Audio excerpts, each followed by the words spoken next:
I'm Liz Davey, and you're watching A Walk in the Garden on NCTV, Norfolk Community Cable Television. I'm in my garden here in Norfolk, and this is the winter edition of A Walk in the Garden, winter 2025, and it is early February. We've had a little more winter this year than we had last year. We've had some cold temperatures, and we have had a little snow. We're expecting more. We seem to get an inch or two, and then it melts, and then we get another inch or two. Gardens do much better if they have consistent snow cover, but we'll take what we get. A little snow gives a little moisture, which is also good for the plants. I'm in my herb garden. There's not much to be picked in the herb garden at this point. If I had to get some sage, I could probably pick a few dried leaves of sage, but I harvested some and dried it inside, so I have plenty to use. I did cover one of my rosemary plants with oak leaves in hopes that it might survive. Sometimes they do, sometimes they don't. Because we've had some really cold times, colder than we had last year, it may not make it, but it's always worth a try to see what it does. The rest of the herb garden is covered with oak leaves, and they provide some good mulch and kind of help protect the roots of the herb plants. Most of the annual herbs were removed in the fall, and there was a quick cleanup, and then the oak leaves came down to provide mulch. I have a couple roses in this garden, and they were covered with a bucket full of compost on each rose to help it make it through the winter too. Now let's go on over to the perennial garden. One of the things I have been doing in the yard when we don't have snow is picking up branches and starting my spring cleanup. I like to get outside and check and see what's going on. And I have found that I have a few bulbs starting to pop through. These are daffodils, which nothing's going to bother. But there are a few other things that look like they've been chewed a little bit. Whether it's deer or rabbits, I'm not real sure. But when we get more snow and I'm able to check tracks, I will have some idea. If it's deer, I'll continue with my deer spray. If it's rabbits, I will get out some dried blood and make sure I keep the bulbs that are emerging with a little layer of the dried blood to discourage rabbits. It seems to work fairly well, and it does act as a fertilizer in the garden. Again, I left many of the native plants up in the garden. I removed the annuals. The native plants supply a home for beneficial insects. Some of the bees nest in the stalks, and also butterfly larvae. Not every one flies south, and some of them stay in this area throughout the winter, buried in leaves and stalks and other things, usually of the plants that they eat when their larvae will hatch. So I try to leave the natives until later on in the spring. Moving down, it's a little muddy, so we try to stay off of it as well. I have covered some of the chrysanthemums and lavenders with baskets of leaves. Again, that seems to help them make it through the winter, especially when there's no snow cover. Several of the perennials are a little more tender, and I've used some straw over those. This particular one is called Phlomis, and it has a nice yellow blossom in the spring, but I've found if I don't cover it with straw, it tends to die out rather quickly. So I've been covering that in the fall. Again, I will keep watching for anything that's being nibbled and use my deer spray on that. Another thing I can do, it's not too early to do a little bit of planting, and I've raked off a little spot here, raked the leaves off, and I have some poppy seeds. Poppies, certain poppies are perennials, and I have some of those, and I saved some of the seeds last year, and I'm going to just spread them. They're tiny seeds, and I'm going to just spread some of them around. I don't know if they will germinate, but they have in the past, so we're going to hope that we have some more poppies in this area. They have a nice gray foliage, so I'll recognize those in the spring if they do in fact come up.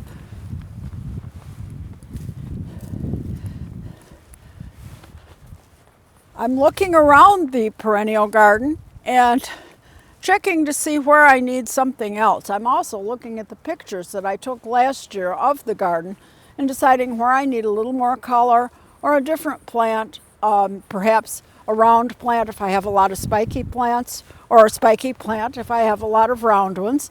And I will place some plant orders or make a list for the nursery accordingly and work, so I'll be able to work on my garden once we start cleaning it up.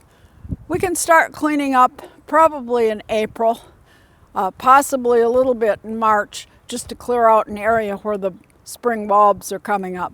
It all depends on the weather, and the groundhog did see his shadow the other day and promised us 6 more weeks of winter, which would not be unusual whether he saw his shadow or not. Now let's head over to the vegetable garden.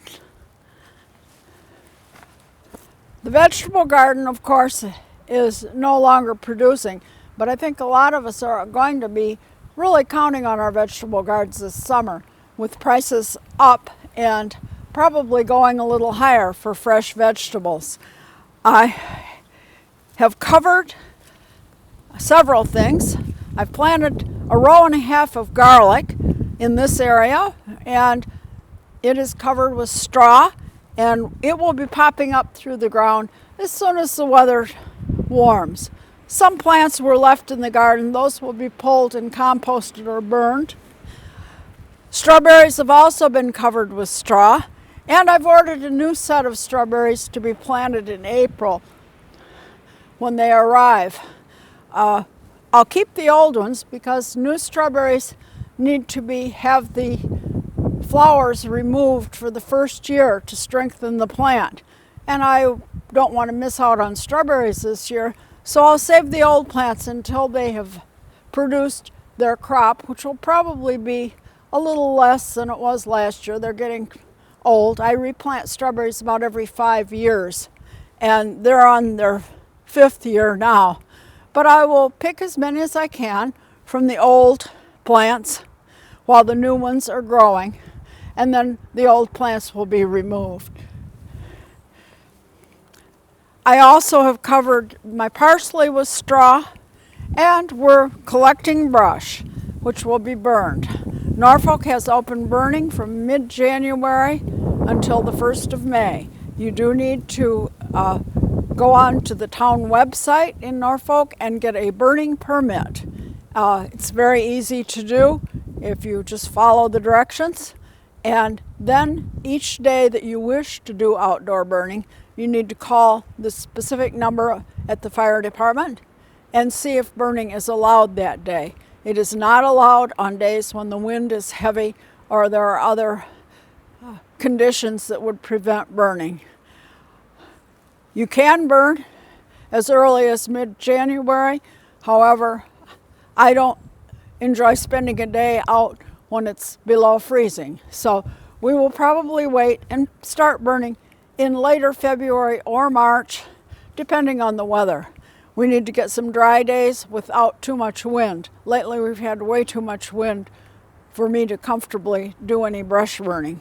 But when you have trees and a garden, you do have a lot of brush that needs to be either taken to the transfer station, picked up by a trash collector, or burned.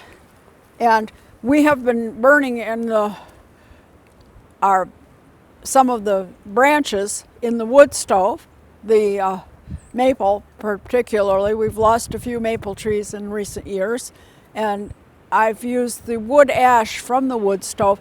I've spread some of that on the vegetable garden and also thin coating on my flower gardens and herb garden. It adds some alkaline to the soil. We have acid soil here in New England, and usually people add lime. I'm adding a little wood ash for the same effect.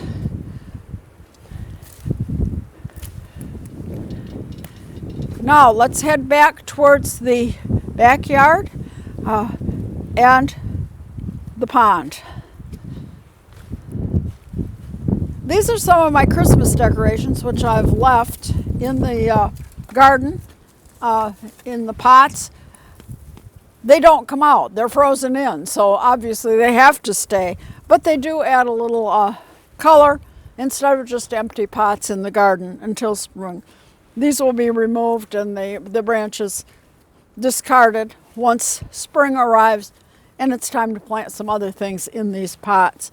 But I've also done my window boxes that way and added not only some greens, evergreens, and some red dogwood branches, but also some flowering shoots. These are what's left after the ironweed goes to seed, and they look kind of pretty in the pot. And then I've added some berries as well. Most of the berries have already been eaten. The holly berries, the birds particularly like those. And a few seed pots. This one is a allium, and I added that just for a little extra accent. These will stay until spring arrives. Now let's head back closer to the pond.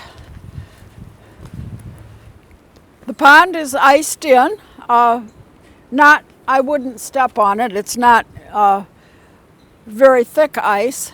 And I've got my ice melter in. This is plugged in, and it keeps a hole in the ice. This is necessary if you have fish in the pond to exhaust the gases that the fishes will produce with their waste.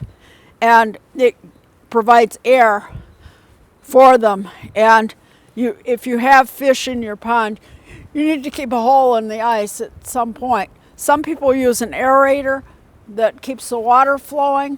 I prefer a heater, which gives a gentle heat, just enough to keep the hole in the ice.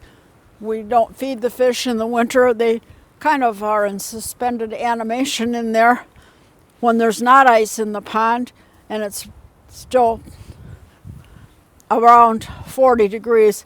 You can see the fish moving very slowly. Their metabolism slows way down in the winter. My shed is a place I can work in the winter. I've got lots of things in here and garden equipment, and I'm going to step in right now because it's 64 degrees in here at this point, while it's only about 30 outside. So it's a nice place to go, especially when the sun is shining.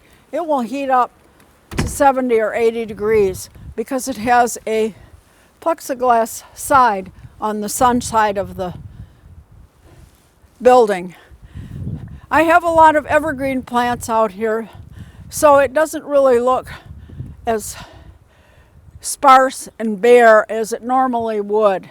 Rhododendrons and leucothwae and some of the grasses, carex, and the other plants that will stay green, ground covers, myrtle, and the woodruff does turn brown. I have quite a bit of that out here, but I have leaves over most of it at this point. But some of the things stay green, and that is pleasing to the eye when it's cold and you don't want to just see bare branches everywhere. Now let's head on inside and see what we can do for gardening inside and do a little cooking. It's much nicer working inside when the temperature is below freezing, I must admit. And I enjoy having some plants inside. Fortunately, I do have a sunroom where I can grow some things. But if you want some spring inside, you can always pick some forsythia. If you have forsythia, now is the time to pick it. Forsythia or pussy willows, both of them will, in water, start to blossom. You pick stalks that have buds, and it's a good time to prune them as well. So you can kind of do two things at once. Prune your pussy willows and forsythia and enjoy some blossoms inside. It'll take about a week, and I'll have blossoms, and then I can discard those and pick a few more up until the time that they actually start blooming outside. The other way to get color inside is to buy it at the store. And this is a primrose, and I chose this plant because I wanted some color. And also, I know that I can, after this has bloomed, I can continue to water it, and then once the weather warms up, I can plant this outside, and it will bloom again outdoors in future years. So primroses are very hardy, but they're also available early in the season, and you can get some color. I'm going to use this as a centerpiece by putting it in this little tin box that I have, and then since it doesn't quite fit, I'm going to just put a little moss around the edges to kind of dress it up a little bit. Just a little of the moss peeking out around it. And we'll use that as a centerpiece on our dining table for our Valentine dinner. The other things that bloom inside are the amaryllis bulbs. And I've really enjoyed the amaryllis bulbs. I received some as Christmas gifts. This was one of them. And once the stalks stop blooming, and this has had multiple stalks, it's blooming low. Usually they bloom taller, like this one or this one. But this one had a lot of blooms down low, and it still has a bud on the back. I'm not sure this one's going to do anything, but there's another bud in with these two. And these are in wax. The bulb has been coated in wax, and you have to do absolutely nothing to get them to grow. They are the brown thumb plant of the season. Unless you freeze them, I don't think you can fail with them. And they make a wonderful Christmas gift. I received some, and I also gave some. Now, this one has finished blooming. It was a lovely white, multiple blooms, but it's done. So what I'm going to do is cut off the bloom stalk and discard that. But I know that this plant will bloom again. This is one that bloomed last year, and what I did is I planted it. So what I'm going to do is use a knife and my fingers to remove the wax. And this is easier said than done, and there seems to be quite a bit of it. We'll cut it.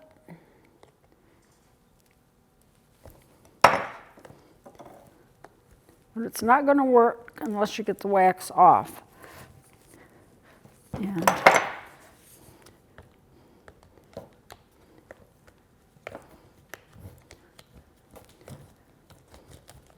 I use my garden clippers and anything else I can to just pull this wax off.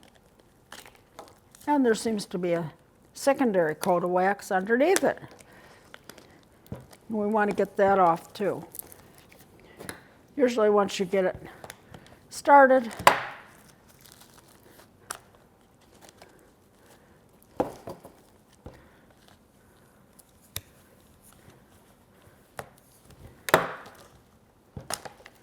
There we go.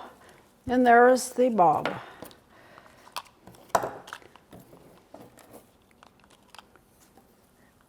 And you'll notice they cut the roots off. It still bloomed, but the roots were cut off. So what I'm going to do is plant this.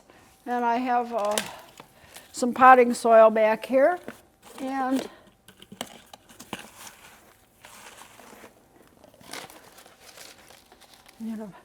put it in the pot. And then I'll fill around it.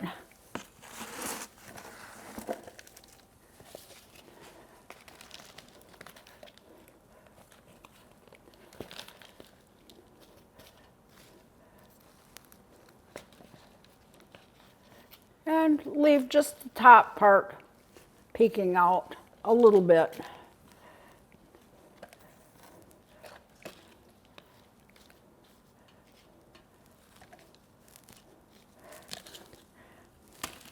This I will keep inside and keep it well watered.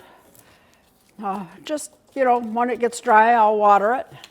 And once summer comes, these will be planted outdoors in the garden in a sunny spot. They're going to grow foliage. This one is already starting to grow foliage. It will grow some long foliage. And that's what gives it the strength to bloom again next year. You want to make sure that you fertilize it and have strong foliage growing all summer. And then when fall comes, I will dig them up. And I will not water them until, this one was watered after Christmas. I planted the bulbs, but then I stuck them in a corner in the dark, and I didn't do anything with them. They were dry until after Christmas. Now this one is ready to bloom.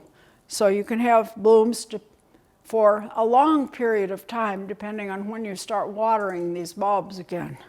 I like to have them in the dark days of January, February, March, rather than December. A lot of people like their amaryllis in December, but you usually have so many other decorations and things in December that I find they're nice to have for color in the early spring.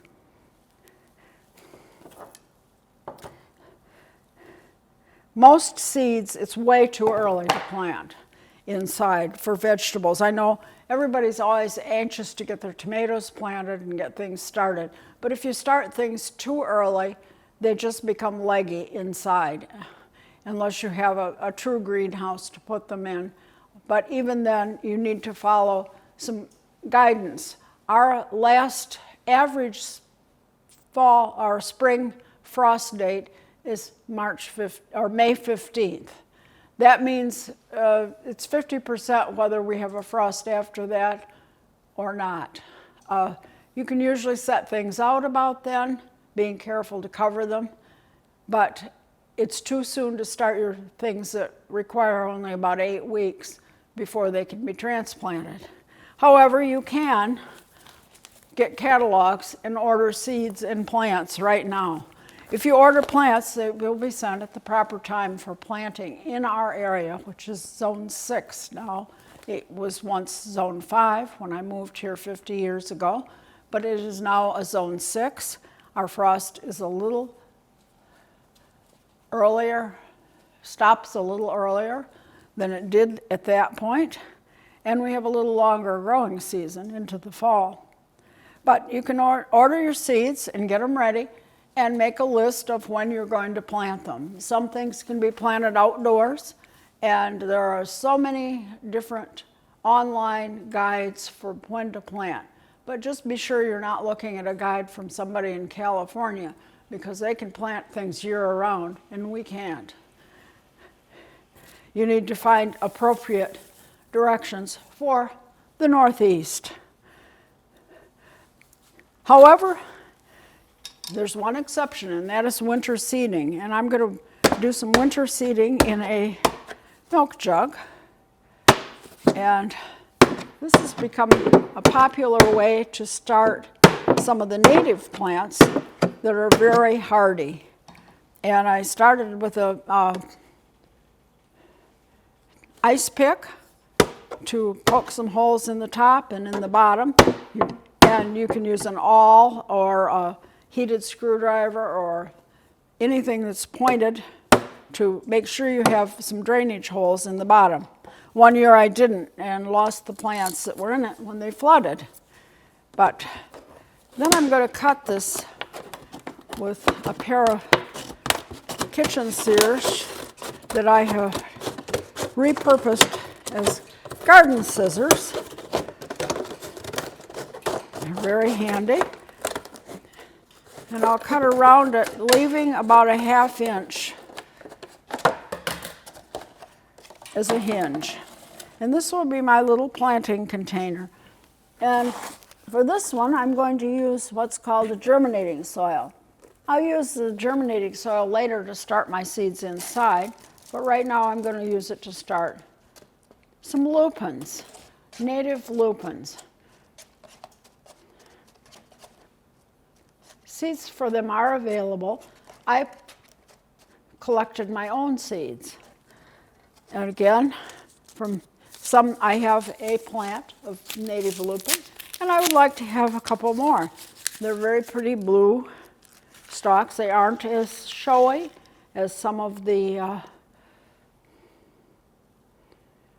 non-native ones that you can get at the nursery, but they are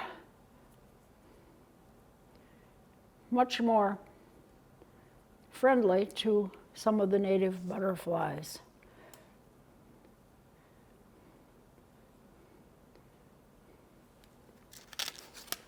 And I'm going to just spread out the lupin on the surface of the plant.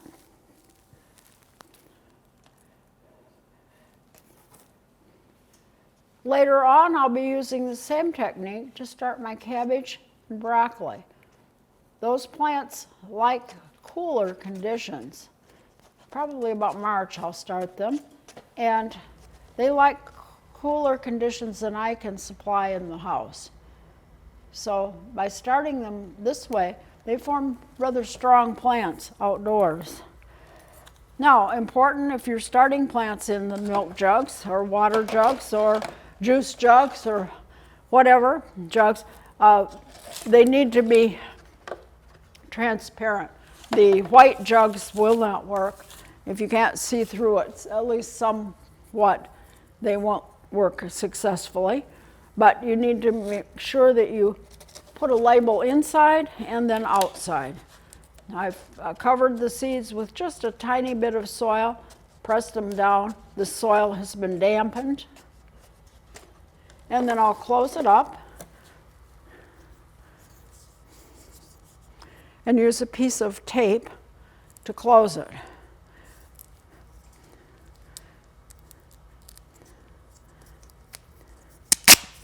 And I'm using a duct tape.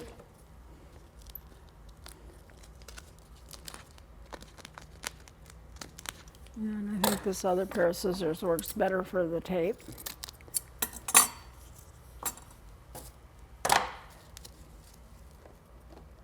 And I want to use this opposite the hinge. You don't need to go all the way around. You can if you wish, but it is definitely not necessary. And this makes life easier later. Then I'm going to label it with a marker. Because I'm going to set this in the sun, I find that the marking may come off. It doesn't always stay sharp, hence the mark inside as well. So double label. And then this is going to go out near my garden in a sunny spot, near a fence. You could put it on a patio table, any place that it's going to get some sun. You'll notice I don't have the cap on it. It will get rained on, it will get snowed on. And if it is really dry in about March or April, I will give it a little water. Once I start to see little seedlings coming up and the weather is warm and sunny, I can take my scissors and split the tape or pull it off and open this during the day to let the seedlings get some sun. It's a good way. I basically will do nothing for at least 2 months. And then I'll start watching it and seeing if I have some seedlings coming up. So this is going to go outside and be in the garden. Again, I have dahlias, I have hanging begonias, and I have other bulbs, eucomas bulbs, and they are all in an upstairs bedroom that we don't heat very much. We do minimal heat. If I had a cellar, I would put them in a cool cellar. They're bulbs that will stay there, and they're dormant right now. They aren't dead, but they will be brought out and watered in about April and kept in the sunroom until they start to grow, and then they can be put out into the garden once we know it's frost-free, and that'll probably be about the end of May. I may be able to put some in my garden shed a little before that. The garden shed does not stay warm all the time. It does get cold at night. It's only warm when the sun is out. So I can put them out there later on when it's not likely to frost, but still not really warm enough to plant them. At any rate, these are some of the things I do inside. Also, I have the cuttings that we did in the fall. If you watched my show in the fall, I took a lot of cuttings from the plants that I have in my window boxes and planters. This is a coleus plant, and I have put 3 little cuttings in little pots and kept them watered and kept them in the sun or under my lights and kept pinching them back. You can see where I've pinched this one. It's forming 2 separate shoots. And now I have taken the 3 out of the small pot and put each one into its own pot. This is one plant, which is slightly buried, and I will keep pinching this back to help it bush out. You can see some new shoots coming at this point. And I'll keep these watered and fertilized. Most of the plants in my greenhouse, I don't do much watering in the winter, but as spring starts to get here and we have longer days, I will start giving the plants a bit of fertilizer as I water them, and that will help them to grow a little more bushy. Many times I've had plants that got a little too leggy, so this year I'm endeavoring to take some of these leggy coleus and other plectranthus and other tender plants, and I'll cut them back again and make secondary cuttings of them and get even more plants. So by the time June rolls around, May or June, we'll have plenty of things to put into the planters again next summer. Now let's take a look at what we can do in the kitchen and make a meal for Valentine's Day. Okay, we're in the kitchen and I'm going to make a Valentine's meal, or kind of a special meal. It's Valentine's Day is coming up, but this could also be something you could have for a football game or another time. I've started out with a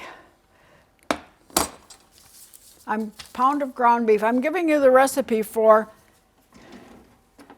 8, but I'm making only 4. So for 8 sandwiches, and it's called lasagna in a bun. And it's a nice sandwich. And as I said, I'm making a half recipe, but I would, for 8, brown up a pound of ground beef. And I've already done that. And then I want to season a little bit, and I'll put in some Italian seasoning and a little garlic salt or a little garlic powder.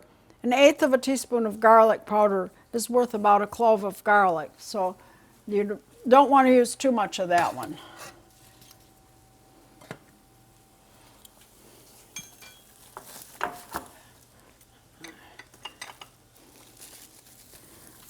And I'm going to add a cup of spaghetti sauce.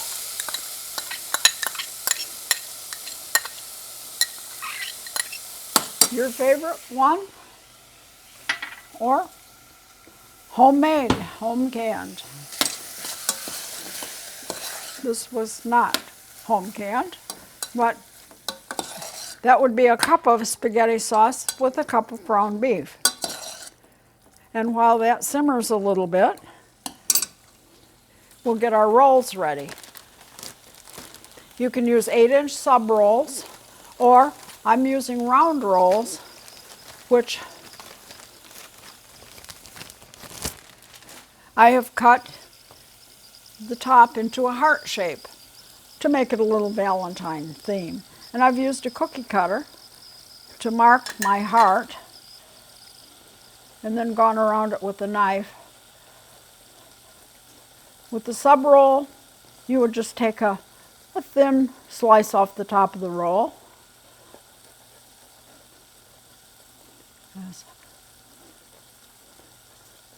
I'm just repurposing for the holiday. And we'll pull that out, and then I'm going to remove the roll, leaving about a 1/4 inch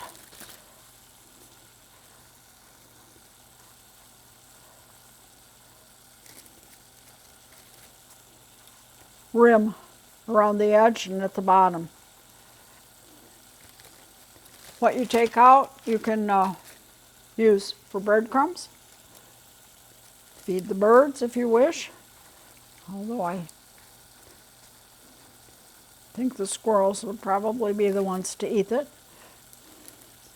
Or I would use it for breadcrumbs.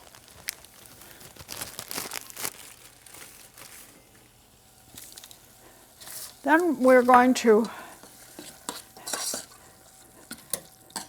mix a cup of ricotta cheese,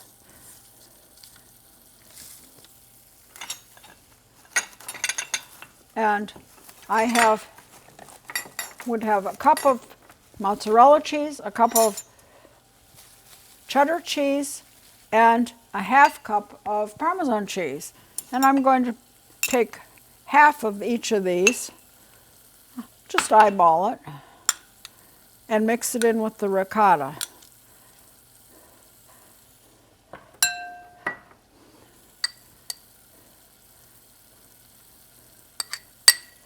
Then I'll mix the rest of the cheese together, and we're going to add this at the end of the cooking.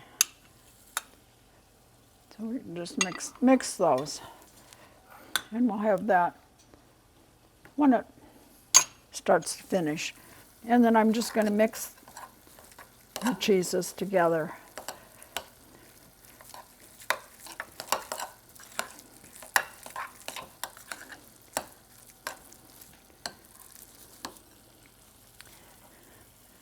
And now I can start filling my buns, and I'm going to put in a good spoonful of the meat mixture in each one and spread it out in there. Again, you divide it between your 8 rolls, or if you're doing half a recipe, 4 rolls. It's pretty adaptable. And you can, if you have a big party going on, you can keep expanding it until you have enough for all. And then we'll add the cheese. And again,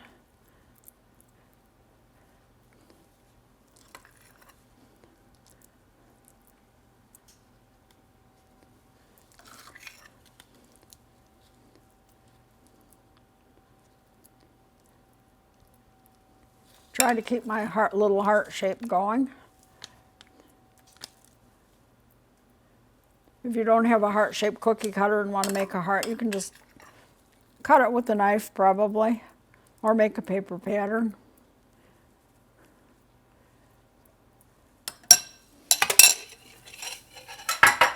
And then I'll cover this pan with foil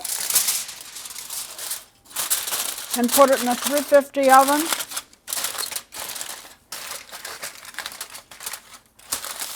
For 20 to 25 minutes.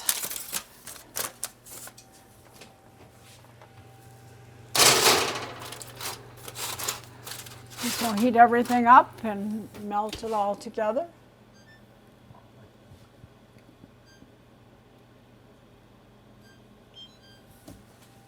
We'll set the timer in the middle, and our sandwiches will be done. Once that has happened, I'll take the foil off and add more of the cheese on top, put it back in the oven for about 5 minutes to melt the cheese. You might want to add a little extra sauce. You could serve them with a little extra sauce if you wished. But that is lasagna in a bun, and it is a nice sandwich to serve for lunch or dinner. It's quite hearty and not hard to make. The next thing I'm going to make is an hors d'oeuvre, and I like to make crackers. I like to make cookies, but I don't need to eat cookies that much, so I often make crackers instead. It's one way to use your cookie cutters, and this is a cracker dough that I've made in the food processor and chilled in the refrigerator, and I'm going to just roll this out. And you'll notice I use a rolling pin cover and a canvas that has been floured. I roll everything on this. Anything that needs rolling. You can roll things very thinly on it, and they come up very easily. They don't stick. It's the best thing I ever figured out, and it's what my grandmother and my mother did, so that's why I do it. The canvas and the rolling pin cover both can be washed in the washing machine, and I do wash them very frequently, and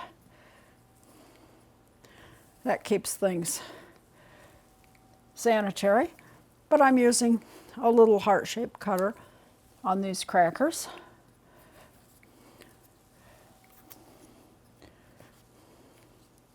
And we can make them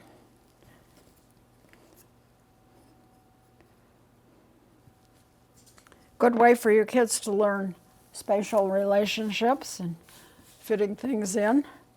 And again, you can, because this has a goodly amount of cheese and butter in this cracker dough, you can re-roll it and get good results. Put this away. And then before I stick these in a 400-degree oven, most of the crackers cook at 375 or 400. There are many recipes online that you can find. I'm brushing them with a little egg yolk, which was beat with some water, and a little paprika. It doesn't look like paprika now, but once they bake, they get a little more color.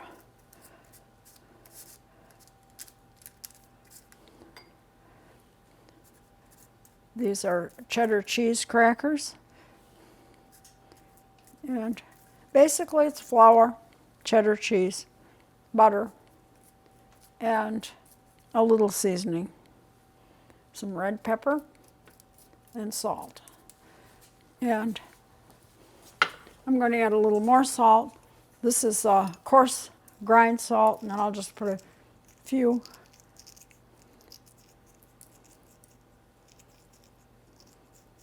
sprinkles on each one.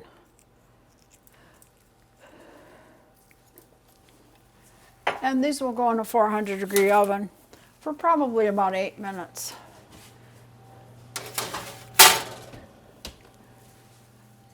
Now we need a dip to go with our crackers. So I'm going to make a seasonal dip with some cannellini beans. 1 can of cannellini beans. These are the white beans, and they have been rinsed and drained well. Half a medium jar of red roasted peppers, and a clove of garlic. I grew garlic last year. I still have plenty of garlic hanging in a bag in my garage. I did bring it in when the temperature went below 0 because my garage doesn't get cold. It's not heated. It can stay out there between 0 and 32 just fine, but once it gets below 0, I felt like I should bring it in, at least for the night. Anyway, I have garlic to use, and I will probably have enough garlic to last until the garlic that I planted last fall is harvested in July. However, once the temperature warms up and spring comes, the garlic decides it wants to sprout, the garlic cloves, and you'll see little green nubs come up out of the garlic cloves, and it will spoil at that point. It will completely use up its bulb to grow new foliage instead of new cloves. So what I do at that point is I bring it in and I peel the cloves, put them in a jar, and put them in the freezer. And then you can use it all summer frozen. They thaw very quickly, and they're useful, as I said, until the new harvest comes in July. So from about March, April to July, we'll use garlic from the freezer. Back to our dip, I'm going to add a pinch of red pepper and some salt. I may add more salt later to taste. Lemon juice, 2 tablespoons. And rosemary. I have a rosemary plant which I'm attempting to keep alive over the winter, and I did prune it a bit to get about a tablespoon of rosemary leaves. And I'm going to take the leaves off the little stalk that they're on.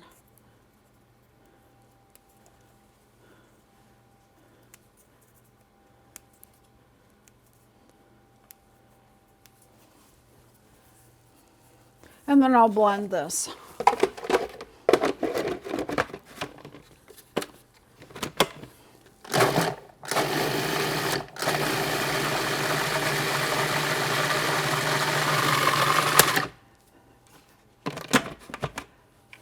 This gives us a nice pink dip for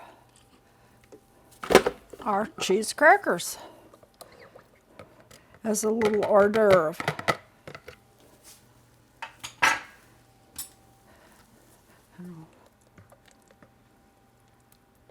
And we have that to serve. And now we need to make some dessert. And I've already made a coffee flavored cheesecake using instant espresso powder, cream cheese, sour cream. I followed a recipe that I found online. There are lots of different ones. And this one, they said you could make half as a 6-inch cheesecake. I'm not cooking for a lot of people, so 6 inches was just about right. And it used 2 packages of cream cheese and instead of the 4. It has a chocolate wafer crust, which can be done with Oreos or homemade chocolate cookies, either way, or the famous wafers, if you can find them. They used to be very popular, just a plain chocolate cookie, but Oreos are a lot more available now. And this one uses Oreos crushed up and a little butter to make a crust on the bottom.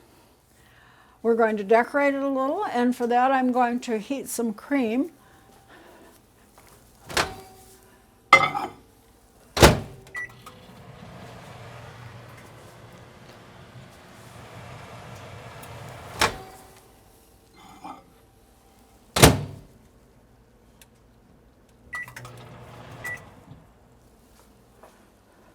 And I've heated this until it started to bubble in the microwave.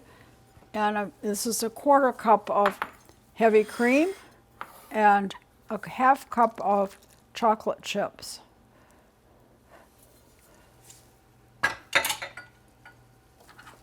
And I'm going to mix it. This is called ganache. And we're also going to add a 1/4 teaspoon. Oops, no, that was not intended. We'll add a 1/4 teaspoon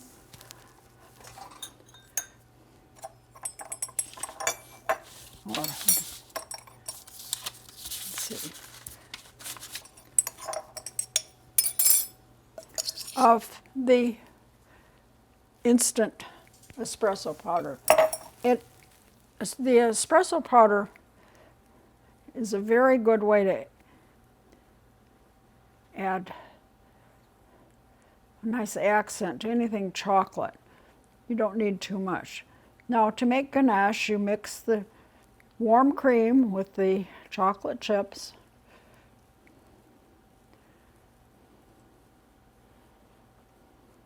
And you look at the ganache and you think, this is not right. It's never going to work.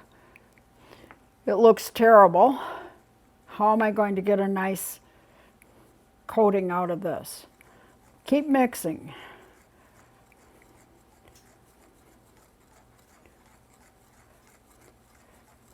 And you'll see that it comes together and makes a nice smooth chocolate mixture.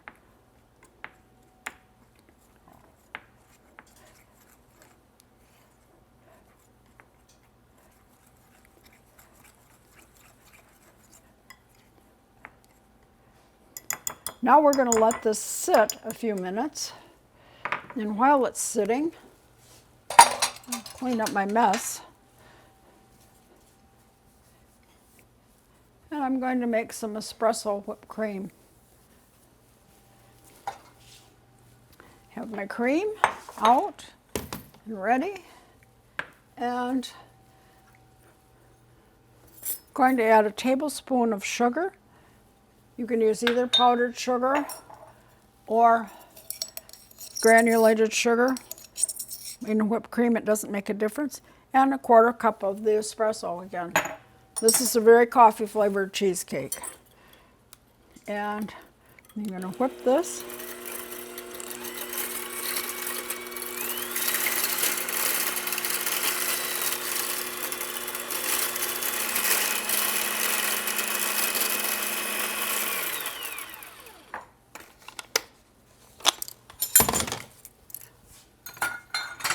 And then we need to let this set just a little bit more until it firms up. It's starting to firm up.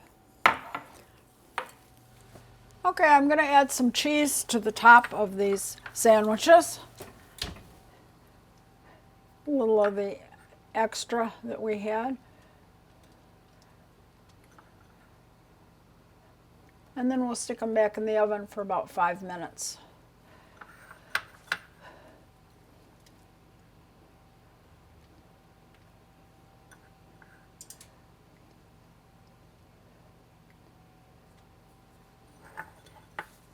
You can always add extra cheese later.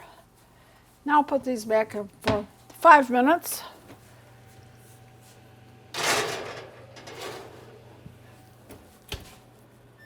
And we'll finish our cheesecake. You can see the ganache has started to thicken a bit. It will thicken completely in the refrigerator. And this is a great ice cream sauce. You could bring it out and thaw it a little bit and put it over ice cream. It's probably the simplest chocolate sauce you'll ever make. It's just chocolate and cream. And no extra additives. And it's basically the material that truffles are made of. And this will harden up in the refrigerator. And ideally, before you put the whipped cream on, you should put it in the refrigerator and let it harden. It makes for a neater job. And put it all on and spread it on. If you like, and you don't want to use the whipped cream, you can push this down and let it flow down the sides of your cheesecake, or you can put this on a regular cake, layer cake.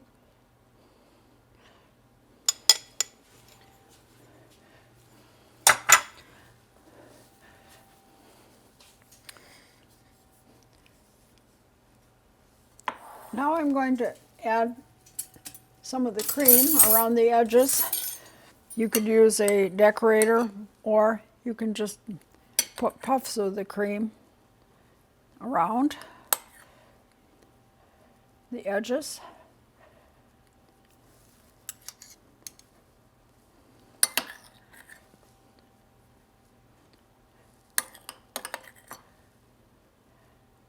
Again, works a little better if you've let the chocolate set a little more, but in the interest of time,